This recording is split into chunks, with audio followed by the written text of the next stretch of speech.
Hello friends, my name is Ankita and welcome to my channel Lose Yourself Vlog. This is the second episode of our series International Destination Under 50,000 Rupees from India, and in this episode I am going to tell you how you can plan your Bali trip.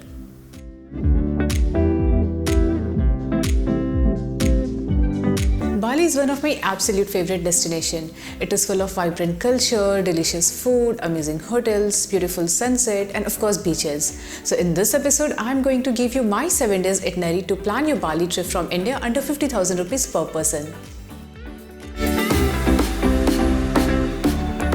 So don't forget to watch this video till end, and also don't forget to subscribe to our channel Lose Yourself Vlog.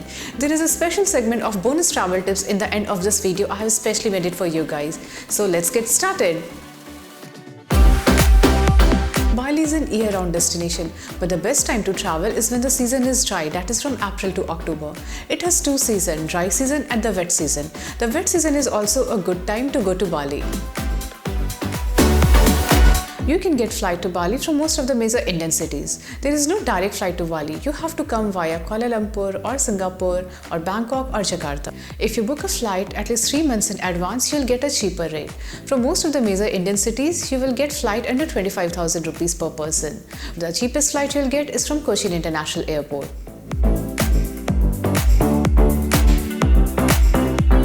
Now, after reaching Bali, the best way to travel Bali is via renting a bike or a car. If you're traveling alone or if you're a couple, better opt for a scooty or a motorbike. Or if you're traveling with a family, then go for a car. I would recommend to use Gojek app for renting. Scooty will cost you somewhere between 200 to 250 rupees per day, and the self-drive car will cost you somewhere around 1000 rupees per day. I have made a separate video on Bali travel guide. I'll keep the link in the description section. You can watch it later. Coming to itinerary, let me show you this Bali map with all the major tourist attractions which will help you in planning your trip. Since Bali is a huge island, so proper planning is very important in planning your trip to cover all the major tourist places. On day of arrival, that is day 1 of your trip, I would recommend you to just relax in your hotel as you will be traveling from India and prep yourself for the upcoming trip. On day 2, you can start your trip from Ubud. Ubud is a great place to see the cultural side of Bali and its natural beauty. So on day 2, you can cover Rice Terrace, Monkey Forest, Pura Tirth Ample Temple and Pura Gunung Kawi.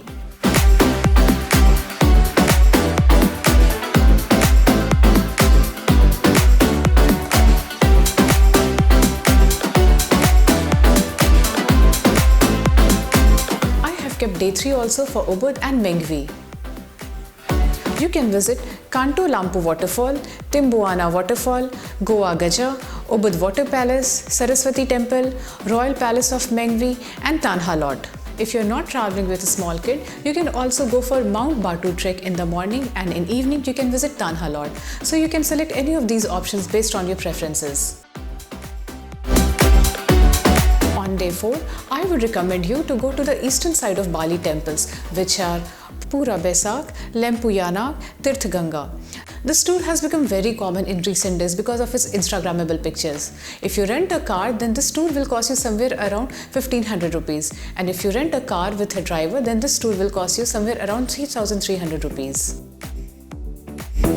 On day 5, I would recommend you to go for water sports activities. So Bali has a lot of water sport activities like parasailing, jet skiing, rolling donuts, flying fish and many more. The main center of water sports activities in Bali is in Tanjung Benoa Beach. In evening, you can go to Uluwatu Temple and Jimbaran Way. Uluwatu Temple is a Balinese Hindu seaside temple located in the southernmost tip of the Bali. You can enjoy your evening by watching beautiful Kecak dance. On day 6, I would recommend you to go to Ulundanu Temple. It is 1.5 hour drive from Ubud. Driving motorcycle through the mountain roads can be uncomfortable, so I recommend you to book a tour from the local tour company.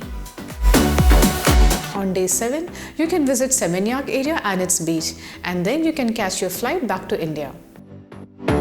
Apart from this regular trip, you can also visit Mount Batu trip, Nusa Penida and Giliti Islands. I have made a separate video on that. I'll keep the link in the description section.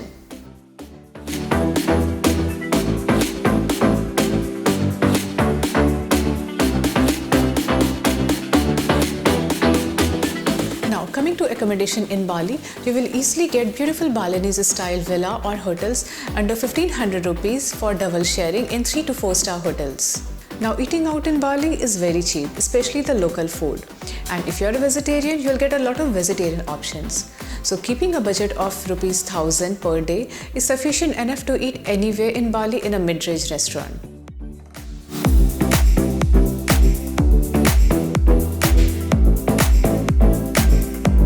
Now coming to visa, you don't need any visa for coming to Bali if your length of stay is less than 30 days. At immigration counter, you'll get a visa exemption stamp with no cost involved. Just make sure your passport has at least 6 months validity.